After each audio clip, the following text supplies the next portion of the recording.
Je m'appelle Magloire Keteouli, originaire du Togo. Je suis séminariste pour le diocèse d'Evry-Corbeil-Essonnes et j'habite à la maison pastorale Saint-Robert à Tismons et je poursuis ma formation à l'Institut supérieur de pastoral catéchétique à Paris. Alors je m'appelle David Michael Tanga, je suis originaire du Cameroun, c'est en Afrique centrale. Je suis arrivé en France, ça va faire en août prochain, 4 ans. Je suis arrivé dans un contexte de formation en vue du sacerdoce. Je peux dire que ma vocation, je l'ai eue quand j'étais étudiant, quand j'étais à l'université, il y a quoi, c'était en 2002. En fait, je suis né dans une famille chrétienne catholique, très pratiquante.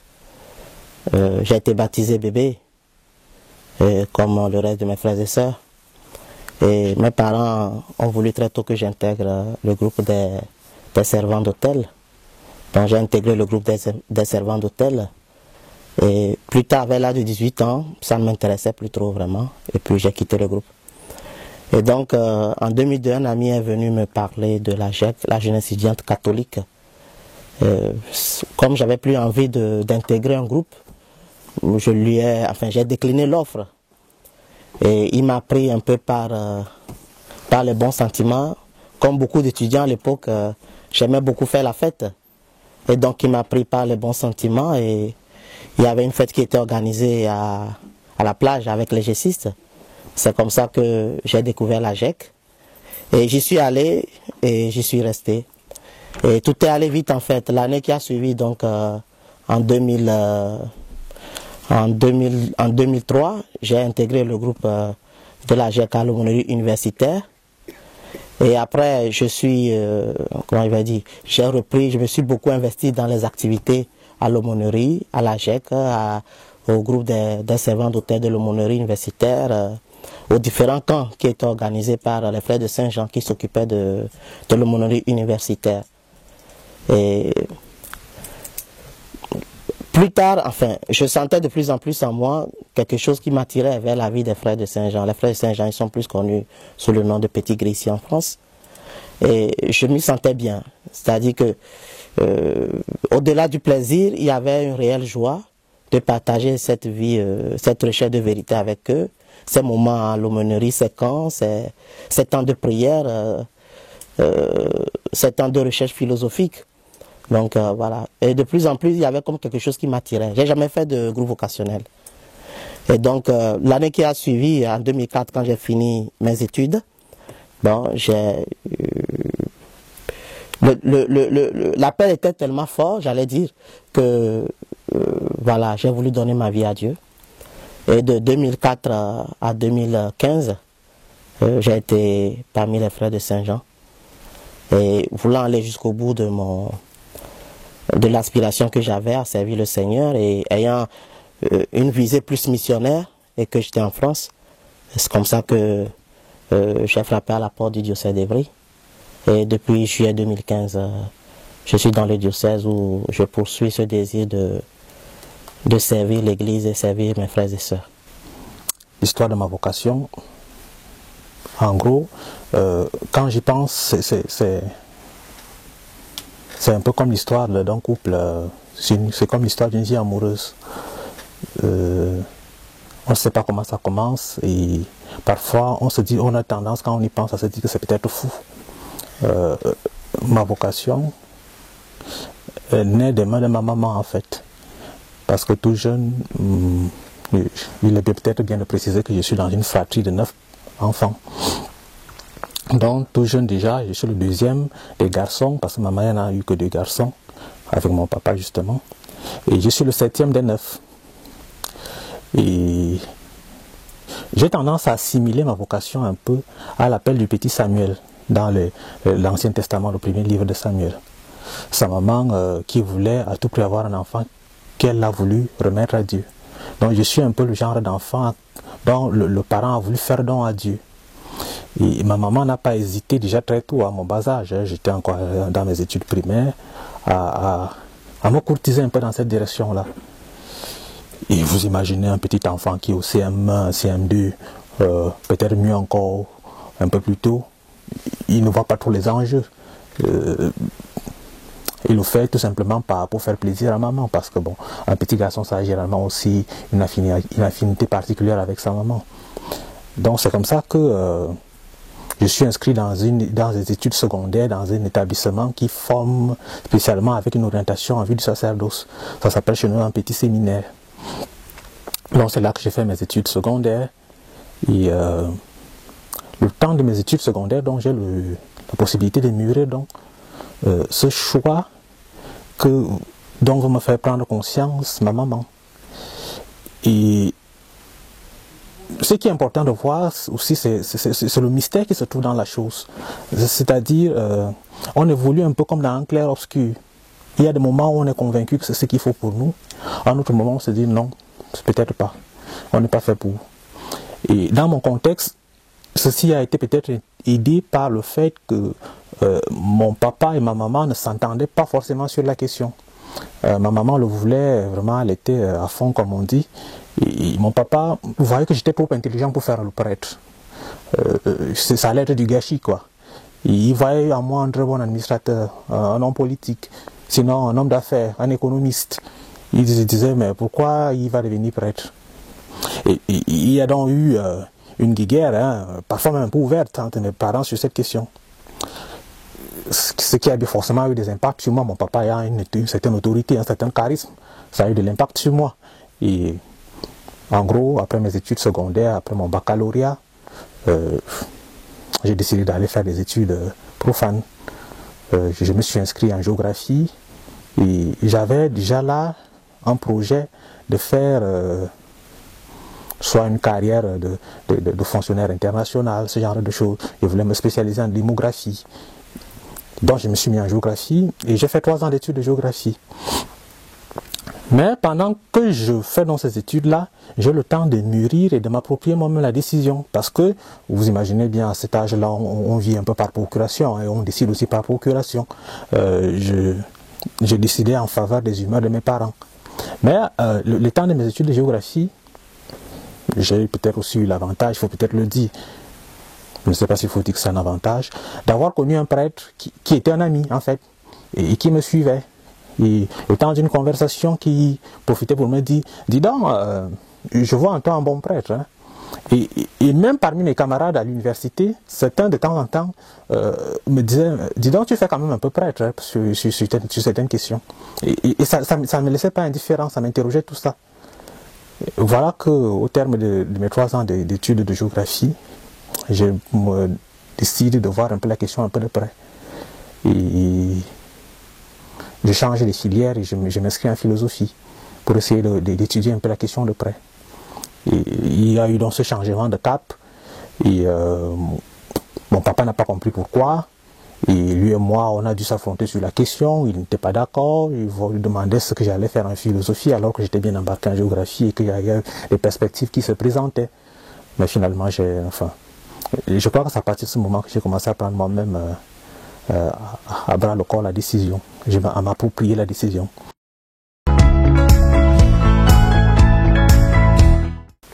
En gros, je vais me mettre dans mes études de philosophie qui vont déboucher finalement sur la décision d'intégrer un séminaire. Et ceci, je passe le fait qu'il y a eu des années où je me suis engagé finalement dans le monde professionnel. J'ai travaillé pendant 2 ans et j'ai essayé de vivre comme tous les jeunes ordinairement, quoi. Et cette question ne s'éloignait pas de moi. Je crois plutôt que plus je voulais m'en éloigner, plus ça se rapprochait de moi. Et finalement, je me suis décidé à intégrer un séminaire. Et c'est dans ce contexte que, pour ma formation, on m'a envoyé en France.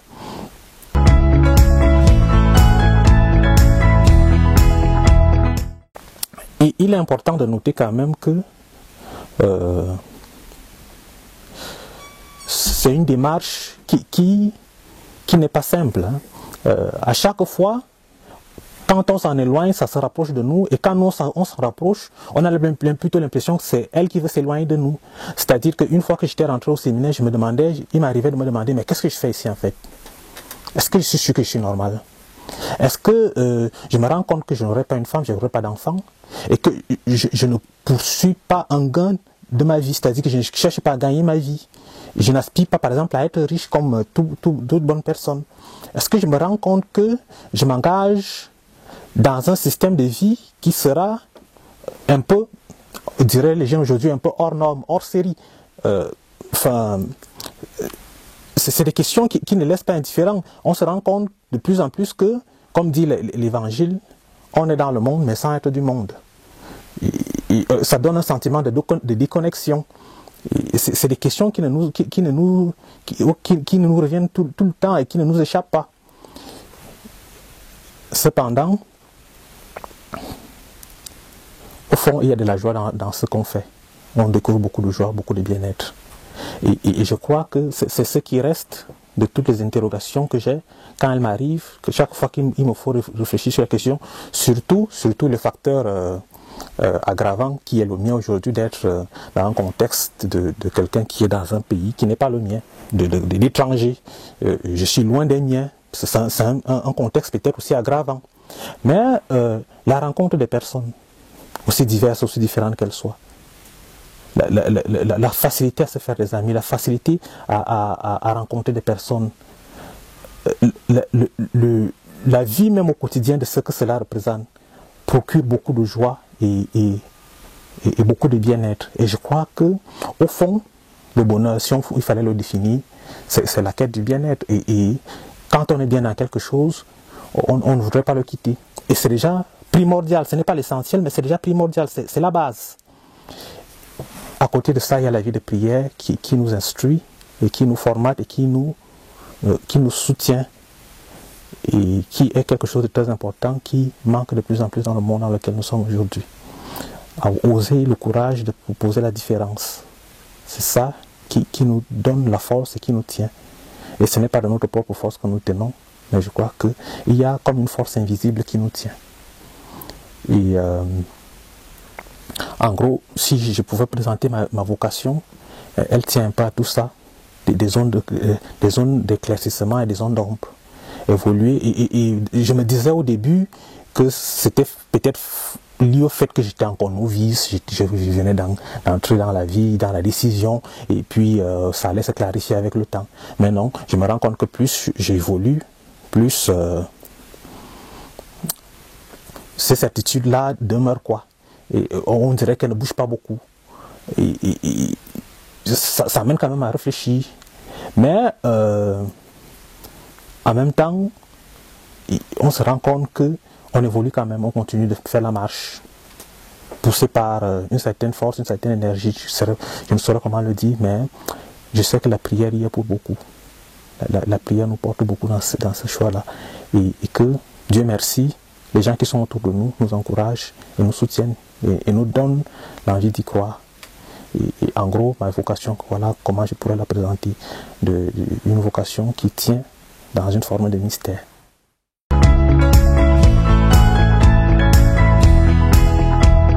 Rapidement, il faut dire que je suis en dernière année de formation séminaire. Normalement, la prochaine étape, c'est le diaconat. Bon, je n'ai pas encore été appelé, mais tel est mon désir. Mais j'ai surtout compris aussi que, en tout cas par l'expérience que j'ai eue à Saint-Jean, que la vocation demande un abandon. L'abandon à Dieu. C'est lui qui nous conduit, c'est lui qui sait où est-ce que nous allons. Bien sûr, il ne nous force pas, mais il nous donne cette grâce de pouvoir sur le chemin qui nous conduit. Donc, la prochaine étape, je vais dire que c'est le diaconat, mais je suis aussi abandonné dans ce qu'il voudra de moi. Et comme je finis mes études, sûrement je serai dans une paroisse, je ne sais pas encore où, mais c'est une nouvelle expérience qui commence aussi, quoi. C'est pouvoir être plus proche des paroissiens, c'est pas juste les études, c'est l'occasion aussi de pouvoir mettre en œuvre ce que nous avons appris, ce que j'ai appris. Et puisqu'on continue toujours par apprendre, il faut bien confronter ce qu'on a appris avec la réalité.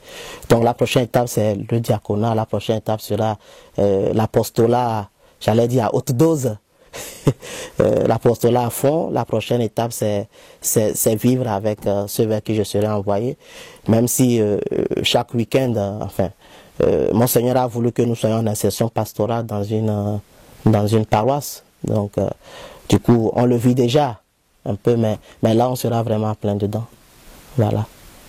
Pouvoir vivre ma vie de prêtre telle que je l'ai voulu depuis longtemps. Je suis en train de terminer mon baccalauréat de théologie à l'Université catholique de Paris. Et c'est normalement l'étape finale de la formation. L'étape après laquelle on se prépare maintenant pour les ordres. Les ordres, il y a le diaconat déjà, pour moi qui vais être prêtre, c'est une étape obligatoire, le diaconat. Et puis, le presbytérat. Après diacre, je serai ordonné prêtre. C'est important quand même aussi de dire que quand on se rapproche de cette échéance, ça fait quand même quelque chose, quoi. Ça fait, on se dit, voilà, on va faire le pas décisif, le pas après lequel on ne pourra plus faire marche arrière. Et ça, ce n'est pas quelque chose de simple. Et moi aujourd'hui, à quelques jours et à quelques semaines de cette échéance, je suis un peu, je le vis un peu dans la foi et dans la prière. Parce que on se rend compte que finalement, on évolue vers quelque chose qui nous dépasse. Quelque chose qui est entièrement plus grand que nous.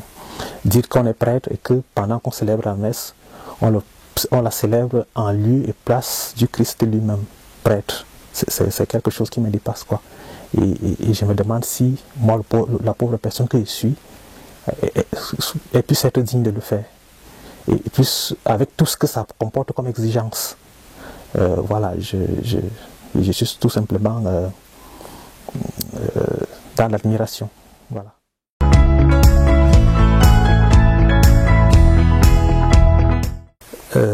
La question m'a fait penser à l'interview le nouvel évêque qu'on vient de donner à Gap, au diocèse de Gap et Embrun, qui, quand on l'interviewait sur sa nomination, disait « Oh, c'est déjà devenu dangereux aujourd'hui d'être évêque, hein. Avec les temps qui courent, ce n'est plus simple, ce n'est plus une question simple. »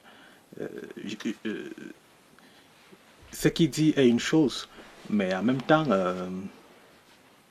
c'est vrai, aujourd'hui être prêtre, c'est une décision dans la société dans laquelle nous sommes aujourd'hui, la société française, enfin pas seulement, hein, la société, le monde dans lequel nous sommes, être prêtre, ce n'est plus une question simple. C'est même à un moment donné avancer parfois vers le martyr, comme au figuré. Mais en même temps, le monde a besoin de nous. Le monde a besoin de nous. Le monde a besoin de ce témoignage de différence, de ce témoignage d'une vie donnée entièrement. Parce qu'être prêtre, ce n'est pas comme une fonction ordinaire. Quand on est avocat, on a ses heures de barreau, et puis à un moment donné, on a sa vie de famille, et puis on a sa vie privée, sa vie publique, j'ai envie de dire. Le prêtre l'est à tous les moments, partout où il passe, à toutes les heures, parce qu'il est sollicité à tout moment, et il est supposé répondre, toujours présent à tous les appels qui lui sont adressés. Et il n'y a pas un moment de sa vie où il cesse d'être prêtre. C'est, comme on dit, c'est un sacrement qui revêt toute sa vie et tout son être. Donc, on ne sait plus distinguer dans sa vie ce qui relève de la vie privée, ce qui relève de la vie publique. En même temps, c'est un homme public. C'est ça aussi qui fait peut-être aussi la difficulté de notre monde, dans notre monde d'aujourd'hui. Être prêtre a des enjeux très importants. À un même moment, les gens nous font savoir le besoin qu'ils ont de nous avoir. Et la joie même aussi qu'ils ont de nous avoir. Et c'est tout ça qui nous porte. Et on est porté donc aussi par notre prière personnelle et par la prière du peuple de Dieu qui nous supporte et qui nous accompagne.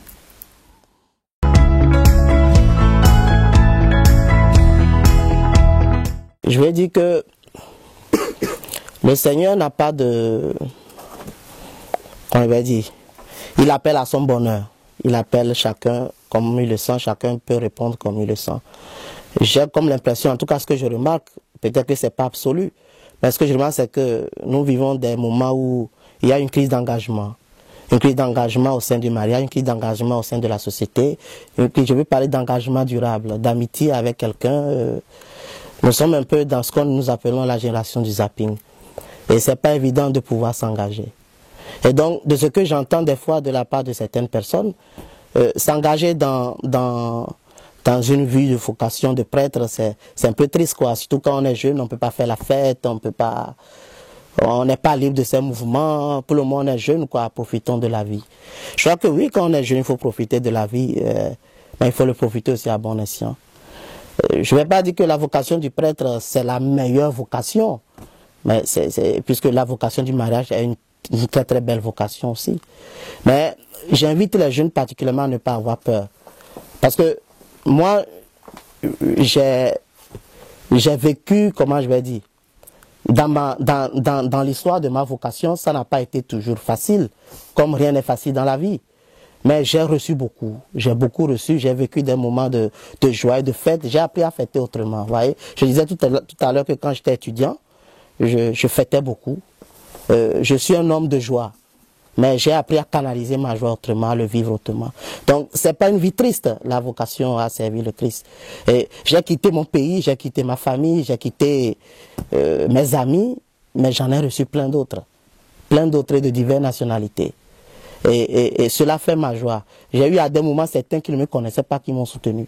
Cela fait ma joie. Pour dire que nous pouvons la vivre autrement. Et surtout, je veux dire, pour moi, ça a été les servants d'hôtel, ça a été la jette. Pour d'autres, c'est l'aumônerie. Pour d'autres, c'est tant de pèlerinage à Thésée.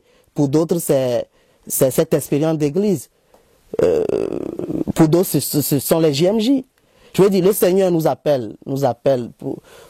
Peut-être nous fermons tout notre cœur, nous avons peur. J'aime bien ce chant qui dit, ah, qu'ils sont beaux, sur la montagne, les pas de ceux qui apportent la bonne nouvelle. Effectivement, c'est tous les baptisés qui apportent la bonne nouvelle. Mais le Seigneur veut aussi qu'il y ait certains qui soient mis à part, qui soient consacrés, qui leur soient donnés, qui aiment Dieu, qui soient témoin de cet amour personnel avec Dieu, qui soit témoin de cet amour pour les hommes, qui soit témoin de cet amour pour l'Église, au service des frères. Et je lancerai aussi un mot aux parents, parce que, vous voyez, les parents jouent un rôle important dans l'éducation des enfants. Aujourd'hui, il y a tellement de choses, c'est difficile de donner la priorité entre les études, les loisirs, le sport, l'avenir de l'enfant, l'aumônerie, la pâté, la vie de foi. C'est pas évident de pouvoir, les choses vont trop vite. Et je crois que les parents peuvent aider aussi les enfants à ne pas avoir peur, à oser. Mes parents, à moi, ont voulu que je fasse cette expérience d'église à travers les servants d'hôtel. Après, j'ai trouvé mon chemin tout seul. Je crois que les parents peuvent aussi, bon, des fois, on a peur de pousser, des fois nous poussons trop. Trouver le juste milieu pour pouvoir aider les enfants à faire ce pas, à entrer dans un groupe de vocation. Il y a plein de sessions qui sont organisées pour réfléchir sur sa vocation. Pas forcément pour devenir prêtre ou sœur ou religieux. Mais voilà, sa vocation au sein de l'église, sa vocation de marier, sa vocation de prêtre. Et oui, je vais dire aujourd'hui, s'il fallait recommencer, j'allais encore recommencer à faire ce choix. Puisque je me rends compte que je ne suis pas digne, mais que le Seigneur me donne beaucoup et qu'il me donne la force chaque jour de témoigner plus. Et je finirai par ça. Le prêtre, c'est comme il est un homme comme tous les autres. Donc, on ne peut pas dire que nous méritons, on ne peut pas dire que c'est facile. Non, c'est pas facile. Mais voilà, il y a la communion des saints, il y a la communion de l'Église, il y a la communion de tout le monde. Donc, voilà, je voudrais inviter aussi le peuple de Dieu, tout un chacun, à pouvoir, on dit en langage de jeunes, se serrer les coudes, mais j'allais dire plus simplement prier les uns pour les autres. Prier pour nous qui nous mettons sur ce chemin, pour pouvoir témoigner plus de cet amour, de l'espérance des enfants de Dieu, ce que nous portons. Prier aussi pour les uns pour les autres, prier pour les prêtres, pour qu'ils puissent aller jusqu'au bout. Parce que oui, des fois, nous passons par des moments de doute, des luttes internes, des difficultés, des coups de barre, quoi, comme tout le monde. Des fois, il nous arrive de faire de mauvais choix. Et nous avons besoin de vos prières pour pouvoir aller jusqu'au bout de ce cheminement. Et voilà. Demain, c'est le dimanche des vocations. Demain, c'est le dimanche des vocations. Et j'espère que ce petit témoignage, si modeste soit-il, puisse susciter dans le cœur des jeunes, dans le cœur même des personnes âgées, il y a ce qu'on appelle les vocations, entre guillemets, tardives, mais dans le cœur de chacun, cette belle vocation à pouvoir servir l'Église dans la radicalité de l'Évangile, mais radicalité très aimante, j'allais dire. L'amour est radical. Merci. Qu'est-ce qu'il faut dire aux jeunes? Les jeunes aujourd'hui, ils ont peur. Ils ont peur d'une vie qui semble déconnectée, d'une vie qui semble, ou qui va attirer tous les regards, parfois de moquerie, de stupéfaction. Ils ont peur d'une vie même déjà en soi exigeante, parce qu'être prêtre c'est exigeant, c'est renoncer, ça contient beaucoup de renoncement. Je crois qu'il y a tout ça qui effraie. Et chaque fois quand on rencontre un jeune, la première question qu'on nous pose c'est de dire comment vous faites, vous ne serez pas marié, comment vous allez le faire, enfin il n'y a pas de vie de famille, comment vous allez le faire. J'ai envie de dire aux jeunes que la vocation c'est une décision personnelle, oui, mais elle est portée pas seulement par soi-même, mais il y a Dieu lui-même qui est là-dedans, qui nous appelle, parce que c'est Dieu finalement qui vient à notre rencontre. Le petit Samuel dont je me suis basé pour m'inspirer de ma vocation, finalement c'est Dieu qui l'appelle. Il lui dit Samuel, et il lui dit parle Seigneur, ton serviteur écoute. C'est important l'écoute, de développer l'écoute. Et d'écouter son cœur qui nous parle. Et j'ai envie de dire, finalement, pour le résumer, qu'il y a beaucoup de joie dans cette vie-là. Je suis heureux.